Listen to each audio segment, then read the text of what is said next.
So, here we are. I can't believe I'm doing this. I honestly can't believe I'm doing this.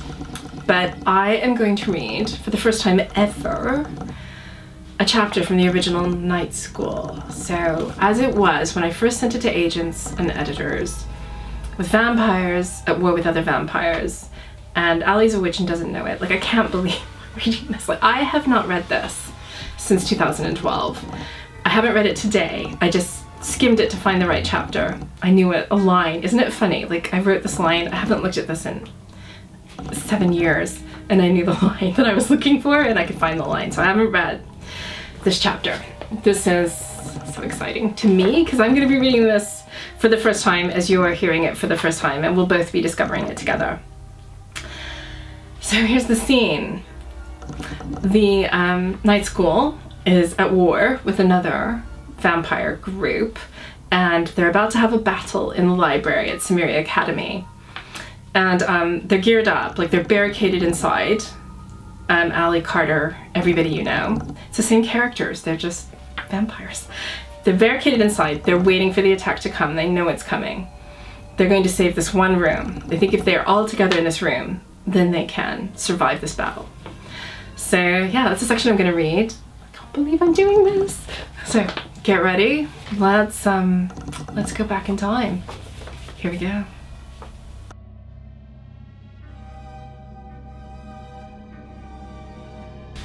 As darkness fell, the tension in the library was so thick, Allie fancied she could see it hanging in the air like fog.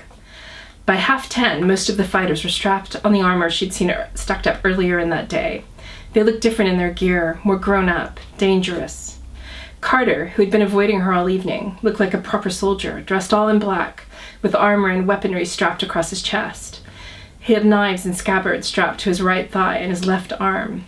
Even Rachel wore protective armor, and she pulled her black hair back into a long flowing ponytail, a warrior princess. She looked at Allie critically. Just because you're not a fighter, they can't leave you with nothing. Come here.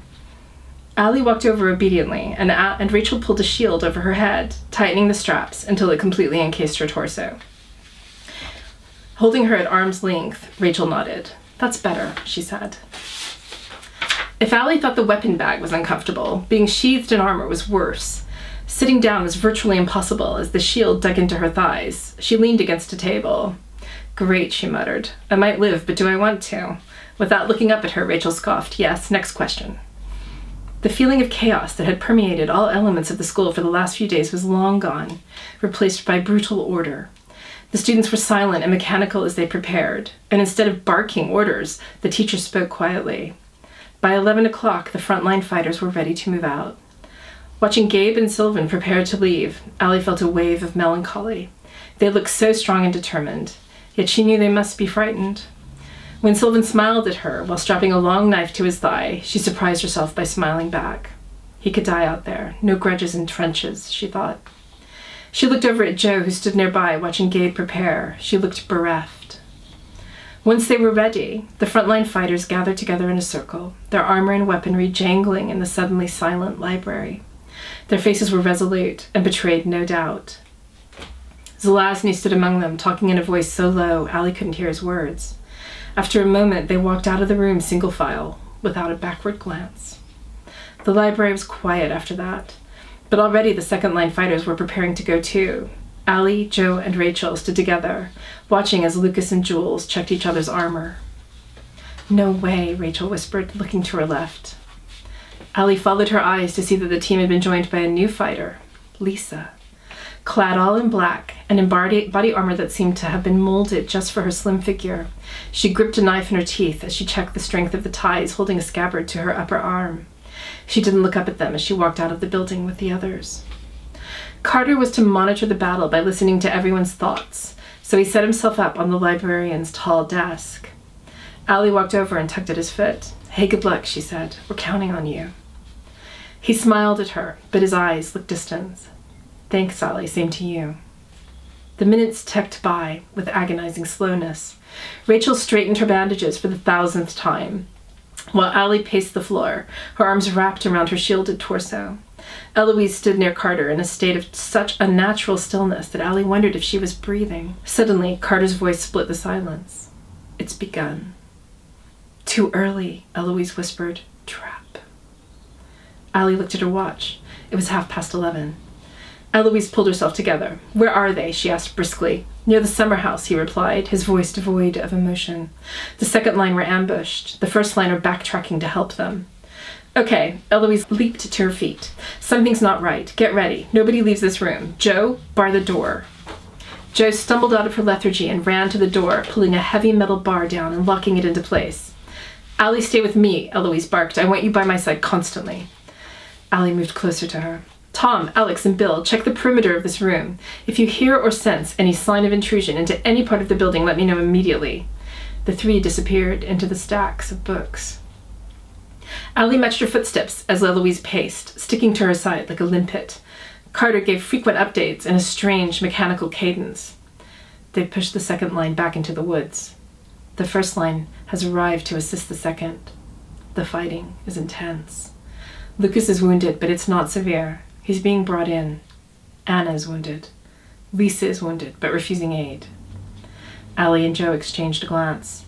Allie concentrated so attentively on his updates and Eloise's responses that when she felt the telltale tingling sensation, at first she just scratched her head absently. Then she stopped in her tracks. Carter, she thought. He's in my head. His eyes met hers across the room. He knew what this meant. If she shut the door, they couldn't talk to each other. They would each be alone in this. Solemnly, he nodded his understanding. She shut the door. He held her gaze for a second and then looked away. Someone is attempting to command Allie, he reported calmly. Eloise spun around and grabbed her arm. Are you okay? She asked, her face taut. I'm fine, Allie said. I've blocked it. They're close then, Eloise said, her lips a thin line. They've got past them. She turned around. Carter, let August know that. A loud crash just outside the library cut her off. Everyone looked at the thick wooden doors as Eloise finished her thought slowly. They're in the building. At the sound of running footsteps, Allie turned to see Alex and the other two fighters running towards them from the back of the room. They formed a line inside the door, gripping their swords in their hands. Allie, I want you behind us, Eloise barked. She looked around the room, taking in the battle line by the door. Carter standing tall atop the librarian's desk, scanning the room as he gave quiet updates to Eloise, who stood nearby, holding a knife in his clenched fist. Allie thought, I can't believe this is happening. All I did was spray paint a door. She sensed a movement behind her and turned to see Joe moving ethereally across the room towards her. She was smiling, and the way she was walking, almost floating, was all wrong. As she neared, Allie watched her cautiously. Joe opened her mouth, but the voice that came out was deep, baritone, male. Allison Sheridan, at last. I need to talk to you. I'm sorry you're blocking me. Open yourself to me so that I can explain. Allie felt her chest squeeze around her heart. Her throat was so constricted she feared she might not be able to speak. The others were focused on the door and hadn't yet noticed what was happening. I don't need your explanations, she said breathlessly. Let Joe go. Do not use my friends as your mouthpieces. Her words alerted Eloise, and she wheeled around with her stake raised. Joe gave her an irritated look and shoved her mildly. The force sent Eloise flying across the room into a wall of books. She slid to the floor, limp. Allie covered her mouth with her hands. Don't make me hurt anybody else, the man's voice said, as Allie struggled to breathe. Open yourself and let me in. No, she said, gasping for air. If you want to talk to me, then you can come to the school yourself. I don't talk to cowards who use teenage girls to shield themselves. The room was going black around the edges. As she fell to her knees, she saw Joe collapse. Carter leapt off the table and was at her side in an instant. She could hear someone shouting as everything blurred. The next thing she knew, Carter was carrying her. She's hyperventilating, he said, laying her gently on the floor next to Rachel's table. Rachel grabbed a paper bag off a stack and knelt beside her, putting it over her mouth and nose. Breathe slowly and evenly, she said calmly. Allie did as she was told, with Rachel steadily counting her breaths until the room returned to normal.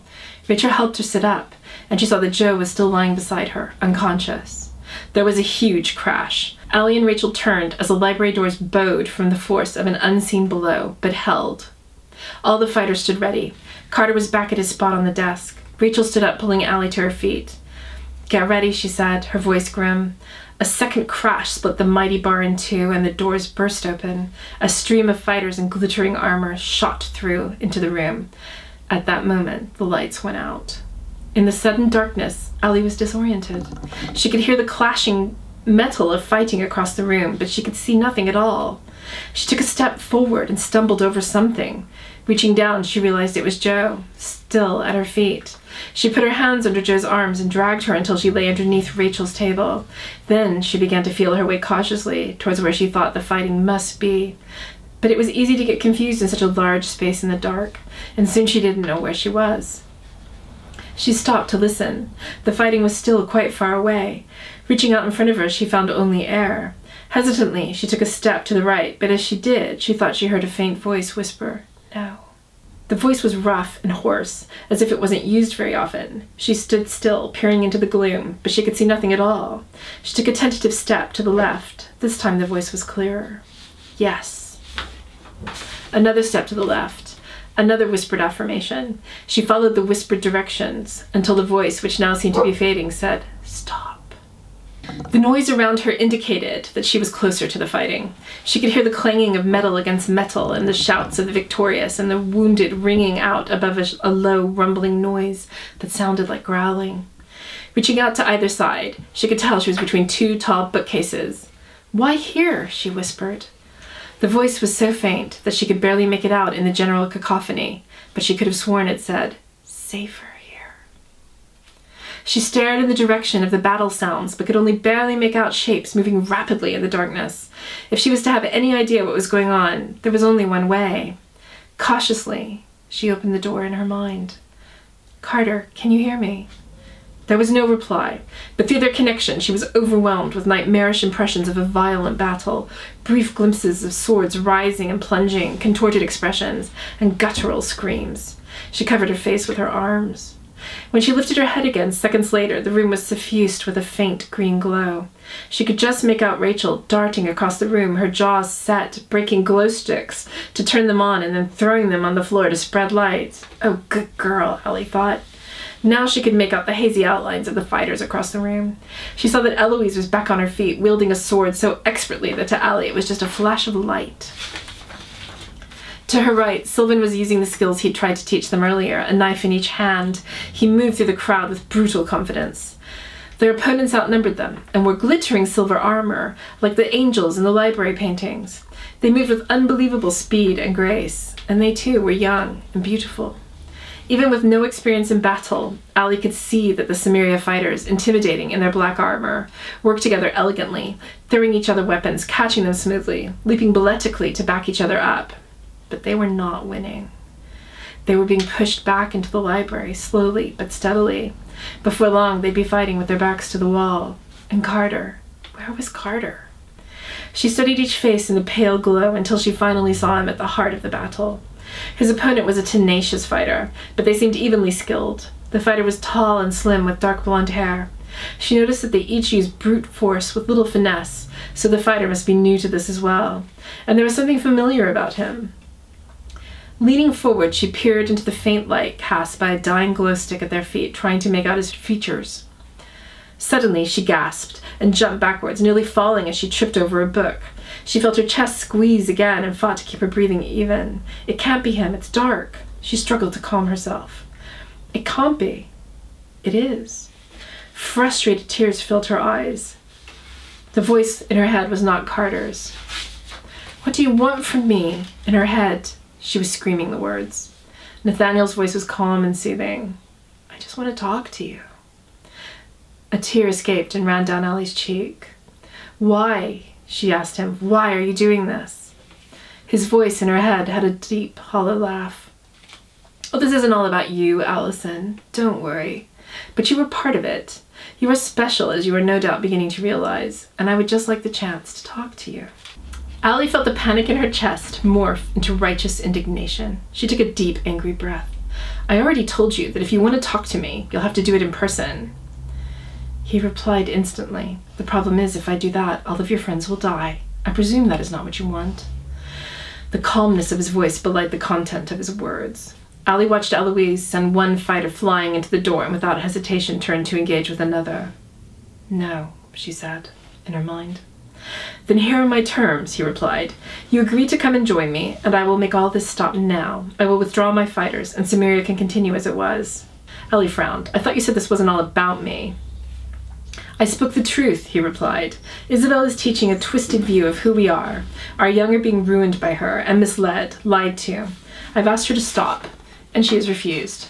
Teaching us to live like bovine humans is unnatural. She's perverting our race. She's a threat to our very nature.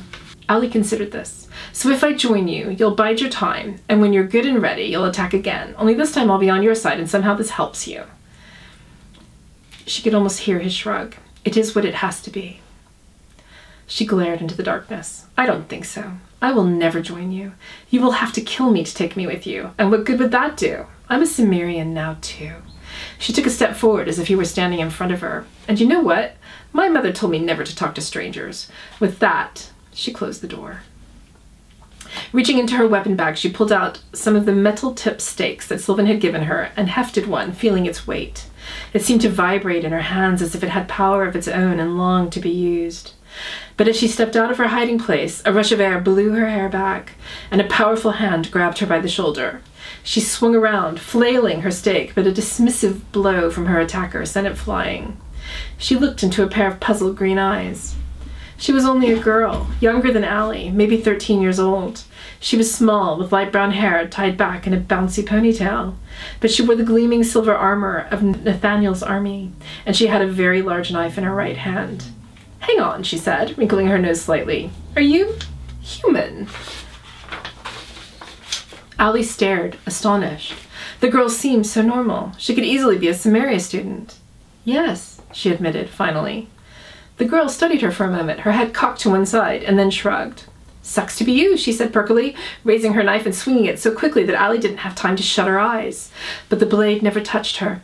A dark hand gripped the girl's wrist, twisting it brutally. I don't think so, chérie, Sylvan said. Then he broke her arm.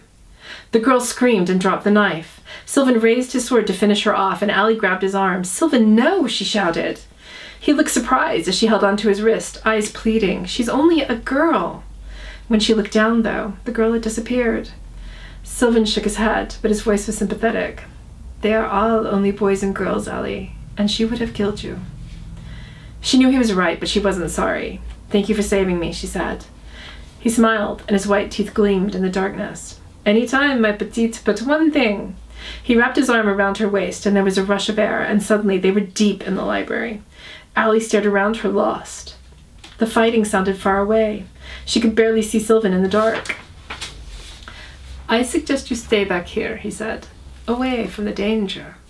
His arm was still around her waist, and he seemed to realize this suddenly. With a wicked smile, he pulled her closer and brushed his lips against hers. For luck, you see, he said, laughing. Now that we are friends again. And then he was gone. For a second, she stood motionless, her fingertips absently touching her lips. A book tumbled off the top shelf and startled her from her reverie. Another one flew right. Instinctively, she caught it and looked up just as another flew off, landing on the rolling library ladder beside her. The ladder gave her an idea. It led to the higher shelves. She climbed the ladder tentatively and discovered that it ended just shy of the top. With little effort, she pulled herself the rest of the way up. There was plenty of room on top for her to sit comfortably. From there, she could see out over the library where the fighting continued, unabated. The Cimmeria team had been pushed even further into the room, and the battle now ranged all over. She could see Jerry and Eloise fighting back-to-back against 3 opponents. Carter and Gabe were using a similar tactic on the other side of the room. But despite their bravery and skill, Allie could see that they were surrounded. There was no way they could win. They were better fighters than their opponents, but they were outnumbered. It was just a matter of time. Her stomach lurched. It had never occurred to her that they might not win. What would Nathaniel do to them? Would he kill them all? And what about her? Would she stay hiding here until it was all over and then be captured by Nathaniel and used as another one of his weapons? She pulled a knife from her weapon bag and held it in her hand. It felt strangely warm. She remembered how easily the girl had swatted her stake away as if she'd been holding a pen rather than a sharp piece of wood that could cut through meat like butter. She would be killed or taken almost immediately. She couldn't help it all. She looked down at the fighting, feeling tears of frustrations prickling at the backs of her eyes. It can't happen. We can't lose.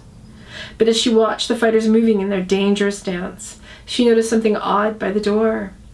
She leaned forward for a better look, rubbing her eyes roughly with her fingers. It was a blur that then disappeared. After a moment, there was another one. She slid over to the very edge of the bookcase to try and see more clearly. For a long moment, there was nothing, and she thought she might have imagined it. Then, yes, there it was again. It was a kind of haze, and then it stopped and became a man in black armor with a sword. Then another one. And a woman, a knife in her hand, crouching low to the ground. They were fighters, moving so fast as they arrived that she saw them as a blur. Only when they stopped could she make out their features. Within minutes, there were twice as many Cimmeria fighters as opponents. The new fighters were very fast and very good. One in particular dispatched his opponents with such speed she found it hard to take her eyes off of him. He was extraordinary, leaping gracefully from one fight to the next. He used a knife rather than a sword, and he was devastating. She could see the momentum swing in Cimmeria's favor. Nathaniel's crew did not give in easily, and Allie could not help but admire their tenacity, but the outcome was clear already, and in a few minutes it was over. The invaders simply melted away. She never saw them leave. 1 minute they were there, the next they weren't. So that's it, man. That is chapter 20 of the original Night School. What did you think? Like, it's weird, because it's like Night School, but not Night School. Like, it's so recognizable, and I can remember now the writing of it. And this was my favorite scene in the whole book, as I recall. Like, I loved this battle. It's the first battle I ever properly wrote. I loved it. So I hope you liked it. I wonder, which would you prefer? Magical Night School or real Night School? Tell me in the comments, and we will engage in discussion about paranormal night school versus non-paranormal night school. Oh, and the little girl, not the little girl, she's 13, but the 13-year-old, that's Zoe. That was the original Zoe Glass, just so you know. And the person, the voice who told Allie where to go, there was a ghost in the library, and this like gradually becomes apparent. Oh, I wish the library was still haunted. I really wanted it to be haunted in the book, in the final copy, because the ghost in the library, it's the best. And yeah, so you can kind of see how I was influenced by various books at the time to write this paranormal-y version, and then like came up with the idea that, well, my editors pretty much made me take out all the paranormal, and you know, a girl does what she's told. And I'm not saying it's worse or better from my perspective. I like both of them. I just really like this chapter. And I'm really sorry it's not in the book, and I really wanted that ghost to be there. Oh, and Carter and Allie, his skill was to speak to people's, like, into their minds, basically, to think thoughts of them. But she had this ability almost nobody else did, which was to shut him out. So yeah, that was a thing as well. So it just would all make sense. Anyway, it was great fun to write. It was so fun rediscovering it with you on this crisp Halloween night. And I hope you are all having an amazing Halloween with lots of chocolate and no scary stories. So yeah, let me know what you think below. Which would you prefer if you could choose? If you were my editor and it was 2012 and you were like, oh, this book, make it paranormal, make it not paranormal. You tell me. See you soon.